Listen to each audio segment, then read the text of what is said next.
Барлықтарыңызға сәлем, менің YouTube каналыма қош келдіңіздер. Бүгін сіздермен өте оңай әрі небәрі 3 ғана заттан дайындалатын және де ескінің көзі деп айтылатын маманың кезіндегі бар салатты, яғни маманың кезінен бастап осы салат болған екен. Білмеймін нақты қай жылдары екендігін. Сол кезде осы күрішпен жасалатын салат хит болған екен. Сондықтан да ескіні еске түсірейік деп осындай маманың рецептімен жасап көрдік. Ешқандай қиындығы жоқ. Құпия рецептін білгілеріңіз келсе, міндетті түрде видеоны соңына дейін қараңыздар. Ең алдымен күрішімізді осылай көбірек суын құйып, шашылып тұратындай етіп қайнатып аламыз. Сәл ғана піссе болды. Тазалап, жуып, осылай қайнатып аламыз. Қараңыздар қалай шашылып тұрғанын. Енді екі қиярымызды жақсылап жуып, осылай майдалап, көбіктап турайтын боламыз. Оливияға қосқандай немесе одан да кішірек турай берсеңіздер болады. Өте әдемі көрінеді. Мен азырақ салатты жасағандықтан 2 ғана огурцы қостым. Сіздер одан да көбірек қоса берсеңіздер болады. Негізі салаттың дәмін келтіретін осы свежий огурцы.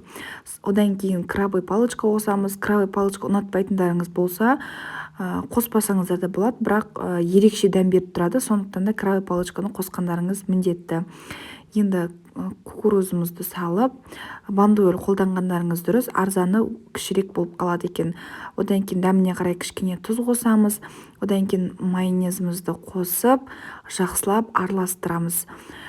Майонезді көп қоссаңыздар да болады, аз қоссаңыздар да болады. Негізі аз қосқандарыңыз дұрыс, сәл жеңілдеу болып шығады. Салатымыз жүрекке тимейтіндей өте жеңіл салат болады. Қараңыздар қандай аппетитный болып көрініп тұр.